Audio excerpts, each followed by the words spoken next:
Vamos a ver qué pasa con la recaudación en este enero 2025. ¿Cuáles fueron los números? Vamos a hablarlo con Gastón Alonso, economista que está con nosotros. Gastón, ¿cómo estás?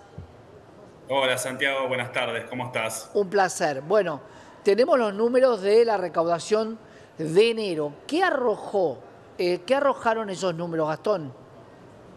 Bien, repasamos brevemente algunos números y después algunas intuiciones generales que nos permiten entender un poco cómo fue la actividad en enero y cómo puede seguir a lo largo de los siguientes meses, ¿no? Bien, Primero que nada, el dato obvio que es la lectura del dato que brinda el ARCA, que fue una recaudación del mes de enero de alrededor de 15 billones de pesos, un poquito más de 15 billones. Este dato, cuando lo comparamos contra enero de 2024, tiene un crecimiento interanual nominal del 95%. Ahora, cuando quitamos el efecto inflacionario, vemos que la medición interanual entre enero 2025 y enero 2024 nos da un crecimiento del 5,6%.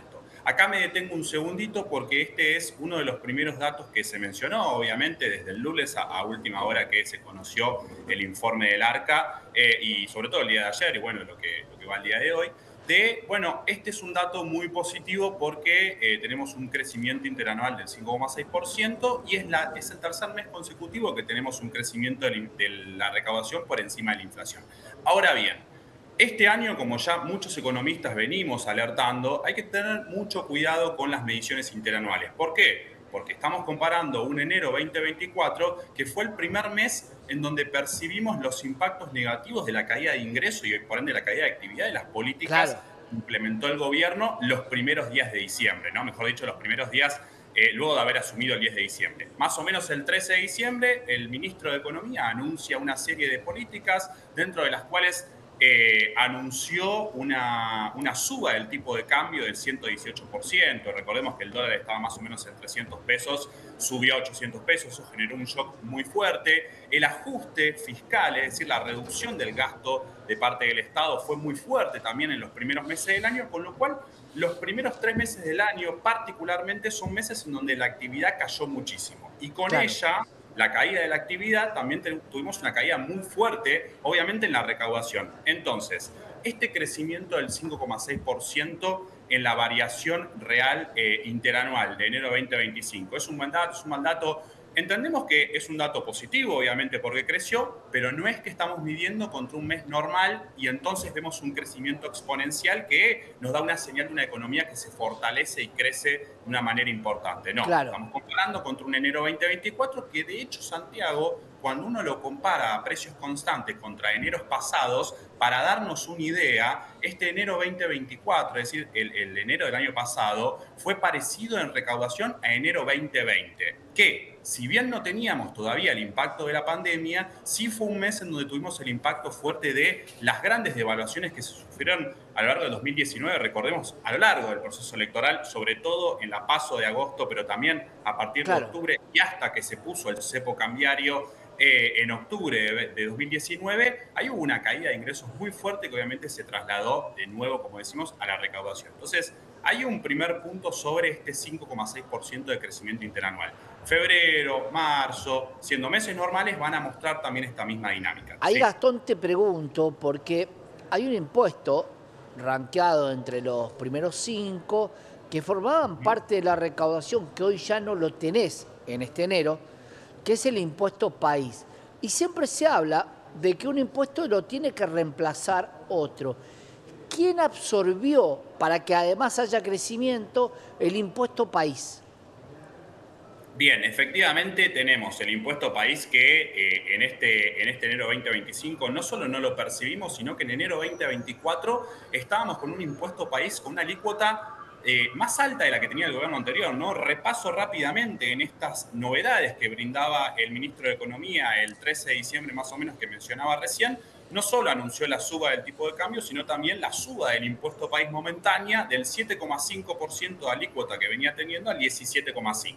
Claro. Recordemos que allá por septiembre del año pasado, esa alícuota se redujo nuevamente el 7,5 y desde enero 2025 ya ese impuesto no existe más. Ahora bien, ¿cómo se compensó efectivamente la caída del impuesto país? Bueno, recordemos que a mitad de año el gobierno impulsó dentro de lo que fue la ley bases o paralelo a la ley bases, lo que se llamó como el paquete fiscal, que dentro de otras cosas contenía la restitución del impuesto a las ganancias, más específicamente la restitución del impuesto a las ganancias en la cuarta categoría, es decir, el impuesto a las ganancias que pagan los trabajadores, porque para ordenar un poco el mapa rápidamente para las personas, ganancias siempre siguió existiendo, pero era un impuesto a las ganancias que impactaba sobre Claro. las empresas. Bueno, los trabajadores no estaban pagando y a partir de mediados del año pasado, por el proyecto que impulsó el gobierno en el paquete fiscal, se restituyó el impuesto a las ganancias. De tal manera, Santiago, que el impuesto a las ganancias en enero 2025 fue el tercer impuesto con mayor peso dentro de la recaudación total, con un 17% de participación, ¿no? Entonces, ahí Claro. tenemos claramente una compensación importante a la baja del impuesto país, que viene por el lado del impuesto a las ganancias, a la cuarta categoría, el impuesto a las ganancias que pagan los trabajadores, que en enero 2024 no lo tenías porque el gobierno anterior lo había eliminado en 2023. Claro, es difícil la comparación de recaudación y ver números cuando es lo mismo que decir, bueno, cómo salió tal equipo, depende quién jugaba en aquel momento. Hoy tenés un cambio en la cuarta categoría que era fundamental, un impuesto país que se elimina. Ahora vamos a ver qué pasa con el efecto de la baja en retenciones con la recaudación. Cada vez hay un componente más que hace difícil comparar una cosa con la otra. Efectivamente, y ahí levantás un punto muy importante, Santiago, que es, recordemos que en enero no estamos teniendo en cuenta la baja de retenciones porque rige a partir de febrero y hasta julio, ¿no? Entonces, a partir del mes que viene también vamos a tener una baja en uno de los impuestos también más importantes, que igual cuando uno mira la participación que tienen las retenciones a las exportaciones en la recaudación total, por ejemplo, del último año, Ujú. bueno, representa alrededor del 5%. Este mes representó en enero 2025 poquito más del 3%, ¿no? Entonces no estamos hablando de un peso muy importante dentro de lo que es toda la estructura tributaria actual. Y ni que hablar, obviamente, Santiago, de lo que vos planteabas de que existen posibilidades de que este año tengamos algún tipo de reforma tributaria, algún tipo de cambio estructural importante. Con lo cual, efectivamente, como vos estás planteando, la comparación interanual se vuelve un poco complicada. Sobre todo, de Claro, nuevo, porque el enero 2024 fue muy bajo. Es como si, digo, yo tuviera ingresos de 100 todos los meses, un mes tengo un ingreso de 50, al mes siguiente vuelvo a 100. Bueno, porcentualmente tengo una suba del 100%, pero en realidad en la práctica no es que mejoré mi performance de ingresos, sino que volví a normalizarla. Cuando claro. uno mira, vuelvo sobre este punto, ¿no? Cuando uno mira a precios constantes, compara enero 2025 contra los eneros de los últimos 10 años, bueno, volvió una normalidad que veníamos teniendo en los últimos años, pero no es que estamos con un crecimiento de recaudación que denota un crecimiento del nivel de actividad muy grande, que de nuevo esto es importante resaltarlo. Obviamente la actividad está muy vinculada a la recaudación. Cuando le va bien a la economía, obviamente crece la recaudación. Cuando le va mal, cae la recaudación. Eso obviamente a tenerlo en cuenta siempre. Gastón, tu forma de explicar es siempre muy clara porque hay que entender el origen para ver qué se compara, porque es mucho más fácil decir hoy subió 5% y no dar explicaciones del caso.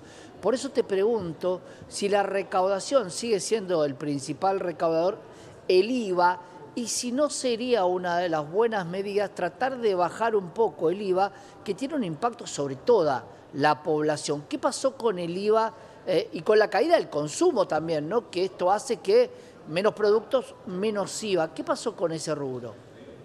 Bien, el IVA, tal como venías mencionando, Santiago, fue nuevamente y como sistemáticamente lo vemos a nivel mes a mes, digo, es el tributo que mayor aporte tiene a la recaudación total. En el caso de enero 2025, el IVA formó básicamente en torno al 35% de la recaudación. No estamos hablando de un tributo que es fundamental para Claro. la financiera del gobierno. Le siguió, como es habitual, la seguridad social con en torno a 29% de la participación total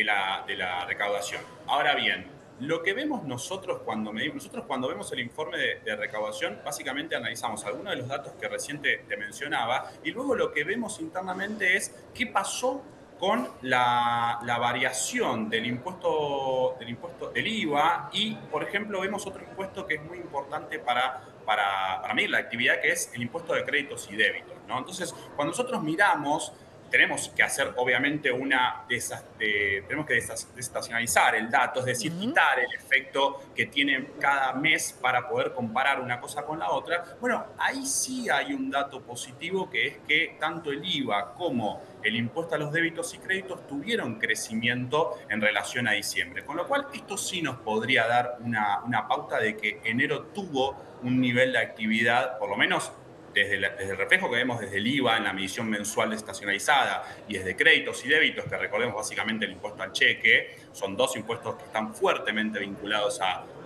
la actividad. Bueno, tuvieron variaciones mensuales positivas respecto a diciembre. Entonces, ahí sí nos da una señal de que podría haber sido un buen enero. De nuevo, estamos comparando algunas Claro. cosas, estructuras tributarias que difieren bastante. Sobre todo febrero de nuevo vamos a tener este tema. Es muy probable que en enero, desde ya, Santiago, te adelanto que la variación interanual real va a ser positiva y probablemente este número, que fue 5,6 en enero, vaya a ser en torno a 10% para febrero, para Claro. marzo. Estemos El te- nuevamente con algo que la gente se tiene que quedar, sobre todo para poder hacer un diagnóstico claro en la actividad y por ende ejercer su actividad personal, ya sea uno trabajador, empresario, lo que sea, teniendo un buen diagnóstico de la economía. Se van a venir variaciones interanuales muy positivas. ¿Eso significa que estamos volando y que la economía está muy bien? No. Eso significa que comparamos contra meses en donde fue muy mal, estamos en claro, una economía un poco más normalizada en términos de actividad y entonces vemos esas diferencias sin que duda. mencionaba hoy. Gastón, impecable, como siempre, y la gente en las redes lo manifiesta, en nuestros canales. Valoran mucho tu explicación y tus ganas de hacernos conocer qué pasó antes y por qué son estos resultados. Gracias.